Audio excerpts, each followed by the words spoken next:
From Barangaroo Studios, the ausbiz COB is the key stuff you need to know about the day in business and finance. Well, hello. Welcome to the COB.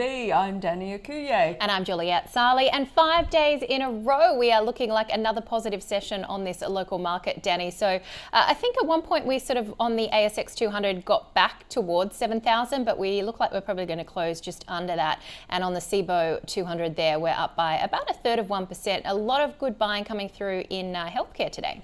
Absolutely. It was, I'm sure there are a lot of really relieved shareholders to see CSL, ResMed coming back really strongly because those stocks were so heavily oversold. And of course, healthcare was strong today, but energy sector was actually weak off the back of those weak oil prices that we saw on Friday. Down by about 0.8%, that sector. But of course, we're looking ahead as well to tomorrow, Melbourne Cup Day. Is the RBA going to hike or not? I was speaking to Joe Youssef earlier from Aureus Asset Management, and he is on my sort of team that he doesn't like this, inconsistency that we have. We're not in these 25 basis point moves. So he thinks maybe, even just 15 basis points rather than that full Yeah, well, it's really interesting, isn't it? Because it's Michelle Bullock. It's it's her first really major meeting, and obviously the board. So I guess maybe everything's on the table, but it does look like that politics, unfortunately, seem to have entered the fray a little bit because most of the economists, 90% of economists, are expecting them to hike, but the market is sort of discounting around a 60-70% chance, and that has been put down, according to Warren Hogan, who I spoke with earlier today, to the fact that Jim Chalmers, our treasurer, was making some comments post the inflation figure. So fingers crossed, independence maintained, but we'll have to wait and see. But also they're going to put forward, I believe, a lot of charts about the economy as well, and new projections. Yeah, and projections for how they're seeing the economy. So it is a case of this meeting is really going to have a lot more information coming out on Wednesday as well as on Thursday. And of course, a lot of this has been about mortgages, about stressed loans, and we saw a stressed loan modest rise from Westpac, but they did come through with a profit hitting $7.2 billion, so a bit of a turning the corner there from Westpac. They have, though, warned of these higher for longer rates and, of course, inflation, and they launched a $1.5 billion share buyback. Absolutely, and they also increased their dividend, I think, to 72 cents a share. So that's very positive. So that's really it for today. But I think we'll take the 5 days in a row, won't we? Is good. Yes. Let's have a quick look at the sectors. We mentioned, of course, healthcare being the front runner. If we have a look at some of those stocks in the sector as well, CSL certainly leading the gains there. And as you mentioned, Danny, ResMed, it was a good one too, up by almost 3% today. And also Fisher and Paykel catching some love, and Ramsay Healthcare. So buyers really focusing in on those laggards in the healthcare sector, I should say. Let's have a look at the energy sector because, of course, that was weaker today, particularly Viva Energy and Ampol, off by basically 1% and 2% respectively. And a quick look at the banks. Let's see how Westpac did after we announced that share buyback. There you go, up 2.4%, $21.97. All the big four higher ahead of the RBA decision. Macquarie Group, a little bit of a lagger, down by 5 or half of 1%, I should say. But it's interesting because Macquarie Group's actually doing quite well considering their results was such a big miss. But they announced a share buyback, didn't they? Exactly. So they already had their boost, I think, on Friday. Exactly. And the REITs. So continuing to see some buying in this sector. Again, probably very much related to the move that we have seen in Treasury yields more than anything else. But let's move on to some of the top stories of the day. And Origin Energy. Now, this is a real battle, isn't it? It is. I think we've got a little bit of information there, but it was certainly AustralianSuper, I think, raising their stake, so 15.03%.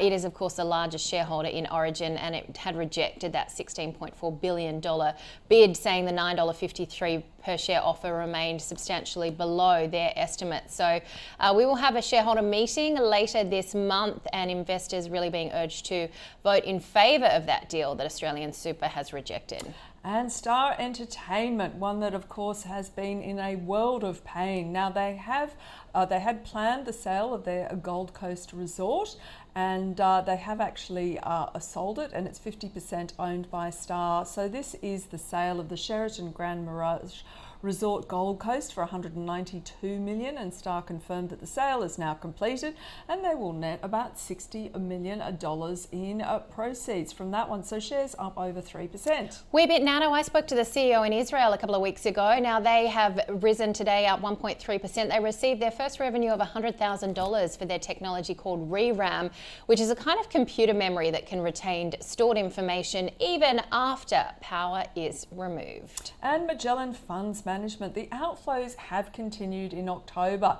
So basically Magellan saw about 800 million leave its funds during the month, with 500 million of that withdrawn by institutional investors. So funds under management currently stand at around 34.3 billion, down from 35 billion a month earlier.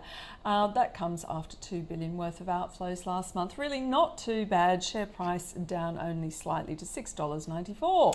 And Goodman Group also in focus today. It was down by about 0.7% on the close. So like for like net property income growth on properties in partnership up by about 5%. The group has just under $83 billion in total assets under management, and its forecast full year earnings per share growth of 9%. Still though, we did see some weakness coming through in its share price today. Absolutely, and that was the stock of the day.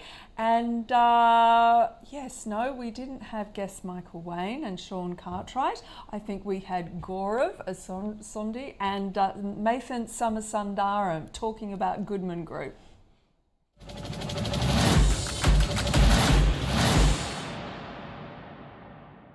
Probably the best quality player in that space. It's more of a listed private equity. When we talk about those kind of players who can adjust and play the market well, Goodman is up there with the best of them. As good as it is, I think the thematic is hard at the moment. It's had a decent bounce off from the lows.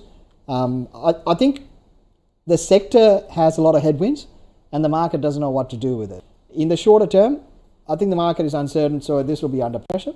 But I think the longer term, when you have pullbacks in these kind of stocks, you buy them and you hold them for the long term. So I like the business a lot. It's very expensive and it's extremely consensus. I find it hard to believe that this thing is mispriced or misunderstood. You know, if anything, it's probably over-owned. I think that's more of a long-term thing rather than a short-term thing. And it's driven the share price up a little bit. It looks expensive.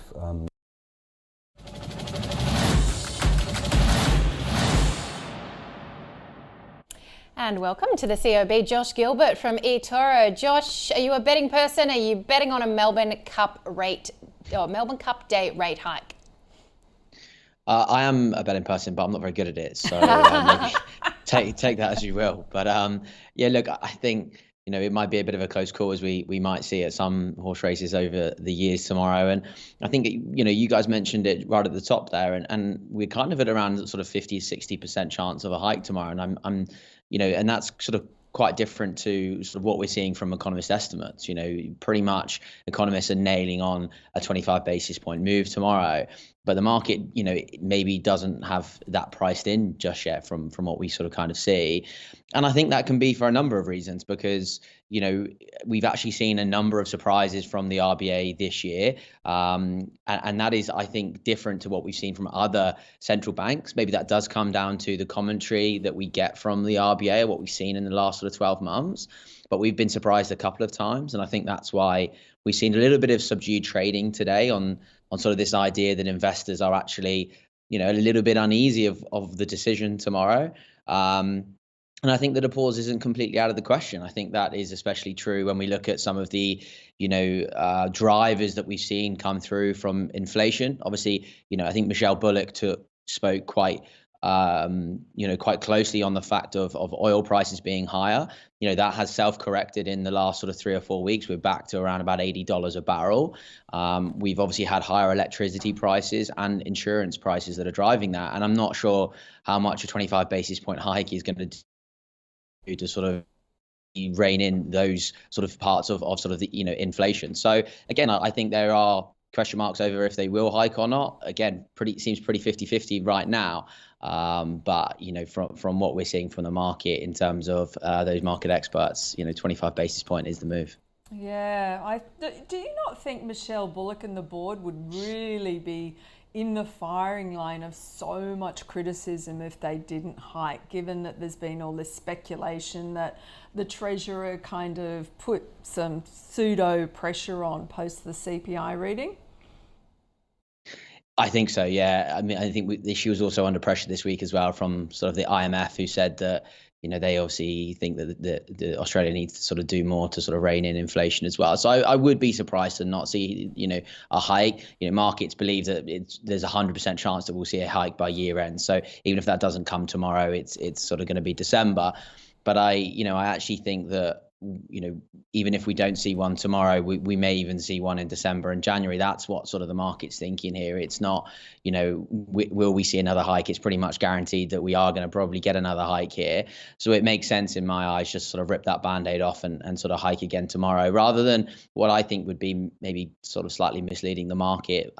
Even if they don't hike, it will be sort of the statement and the commentary we'll get will sort of be hawkish. So, all added up, I think it makes sense to sort of hike tomorrow and sort of get it out of the way. In my view, that doesn't make much sense to sort of drag this out.